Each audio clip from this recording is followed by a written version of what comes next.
If you don't be getting paid for that, it will kill you. But still, you will have support from the government. Yes. So that's a little bit. No, of course, I was not part of the conversation. No, I don't know where. Bonjour, bonjour tout le monde. Bon dia. Ce message sera adressé en français. C'est la langue dans laquelle je vais m'exprimer. C'est un message, toujours le même message, la Guinée-Bissau, mon pays. Voilà, nous avons aujourd'hui de gros soucis, et principalement liés à Umaro Sissoco Embalo, le dictateur autoproclamé président de la République de Guinée-Bissau. Alors, le message aujourd'hui, c'est concernant cette CEDEAO, cette organisation internationale. C'est elle qui a mis en place Umaro Sissoco Embalo, parce qu'en plein conflit électoral, alors que les deux candidats avaient un recours au tribunal qui n'était pas encore vidé, l'un des candidats s'est autoproclamé président de la République de Guinée-Bissau. Umaro Sissoco a pris le pouvoir avec le concours de ses pairs de la CEDEAO. Comment ça s'est passé? Tout simplement, Issoufou, sous la direction de Macky Sall, président de la République du Sénégal, a annoncé lors d'un conseil des ministres extraordinaire de la CEDEAO qu'Umaro Sissoco Embalo était le président de la République. S'en est suivi une annonce de tous les présidents qui étaient présents lors de cette réunion, et c'est comme ça qu'ils ont autoproclamé et permis à Umaro Sissoco de prendre le pouvoir. Ce n'est pas tout. La CEDEAO, avec son bras armé, puisqu'elle avait une force ECOMIB sur place, qui était présente depuis 2012, elle avait pour mission, cette force ECOMIB, de protéger les institutions de la République et de protéger également les ministres qui étaient attachés à ces institutions. En plein conflit électoral, pendant la proclamation de l'annonce de la gouvernance d'Umaro Sissoco, les forces ECOMIB ont abandonné les ministres, et notamment le Premier ministre, retrouvé livré à lui-même, et s'est retrouvé enfermé pendant presque un an dans la prison des Nations Unies parce que plus personne ne pouvait assurer sa sécurité. Mis à part cela, ils ont abandonné la protection des institutions de la République, ils ont abandonné la protection des ministres. Certains ministres se sont fait agresser chez eux. Je pense notamment au ministre Costa, Odette Costa Semedo, et d'autres ministres qui ont été empêchés de quitter le territoire. Donc lorsque la CEDEAO, avec la force de l'armée nationale, le bras armé de l'ECOMIB, installe un candidat en pouvoir, elle n'est plus en mesure de pouvoir dire quoi que ce soit lorsque le Mali prend ses responsabilités, lorsque le Burkina prend ses responsabilités et lorsque la Guinée prend ses responsabilités. On ne peut pas être sponsor d'un coup d'État militaire avec le bras armé de la CEDEAO et en même temps demander à ce que les militaires restent dans les casernes. Voilà. Donc je suis très énervée, malgré que j'essaie de garder mon calme, parce que la Guinée-Bissau, ça va de mal en pire. L'agression des radios, la liberté d'expression qui est complètement limogée, l'agression de certains journalistes tabassés, l'agression de certains parlementaires qui sont enlevés, arrêtés, tabassés, l'agression de certains blogueurs. Et maintenant, on en est arrivé jusqu'à faire une tentative de levée d'immunité parlementaire à l'ingénieur Domingos Simões Pereira. Et tout ça, c'est le même procédé, le même mode opératoire qu'ont fait les autres présidents, tels que Macky Sall. On se souvient de l'histoire de Sonko, à qui il a envoyé une espèce de prostituée pour le destituer de son immunité parlementaire. Et aujourd'hui, on a reçu un courrier qui invite Domingos Simões Pereira à se rendre dans les locaux de l'ANP, l'Assemblée nationale populaire de Guinée-Bissau, Et ils ont décidé de lui lever son immunité parlementaire, toujours dans le même mode opératoire. Mais avant cela, on a eu un simulacre de coup d'État qui a permis à Umaro Sissoko, comme l'ont fait son père, qui est Sassou Nguesso, également le président de la Turquie, ils ont, par ce canal, décidé d'imposer plus de restrictions.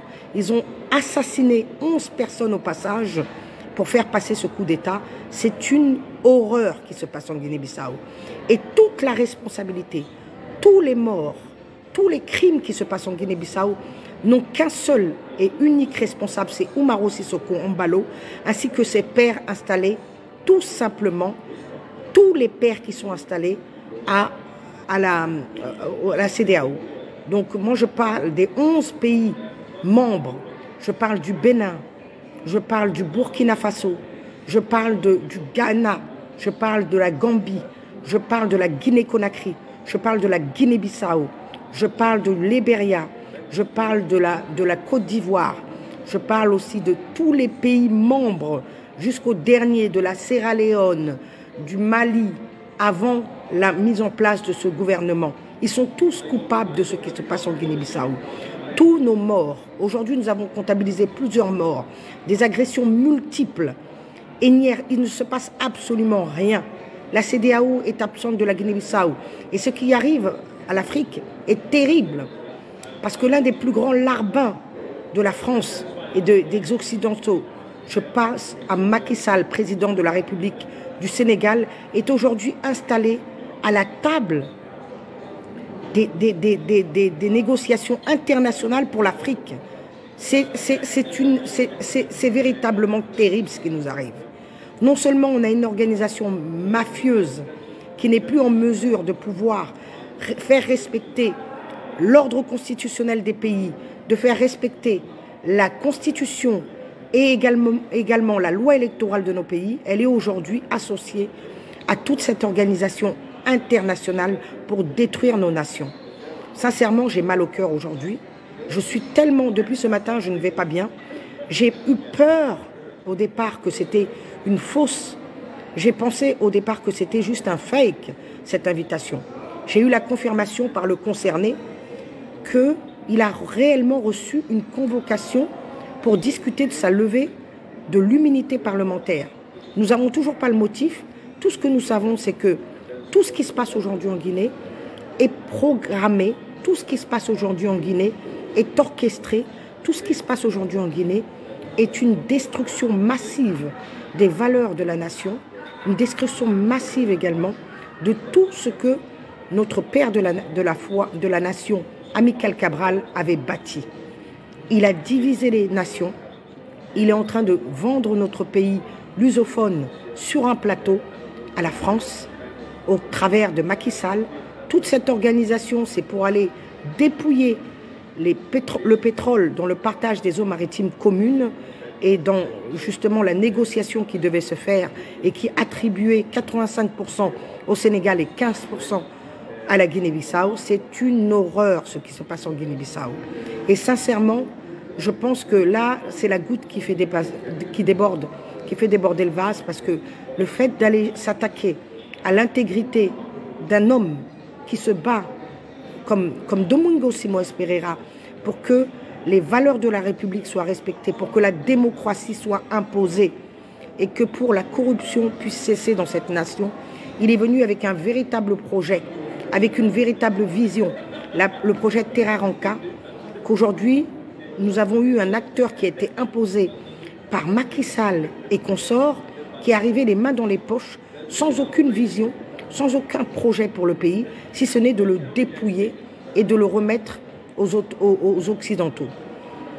Sincèrement, je suis très très frustrée, parce que ça fait depuis 2 ans que je ne dors plus, ça fait 2 ans que je me bats sur les réseaux, à mon niveau, à ma manière, avec des posts pour faire exploser cette vérité.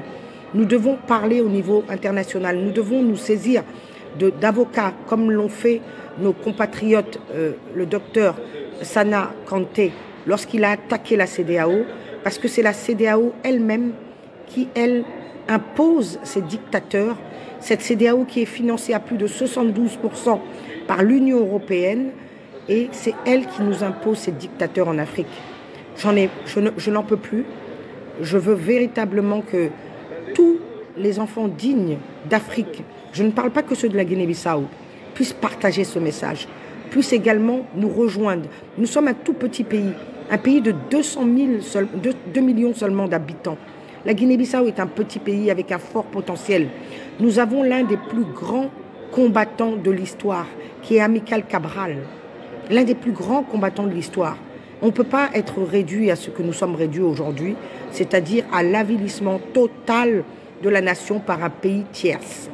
Voilà, nous n'avons rien contre les Sénégalais, mais nous en voulons véritablement au chef de l'État sénégalais qui divise, au chef de l'État sénégalais qui est en train de détruire la Guinée-Bissau au profit de ses intérêts propres.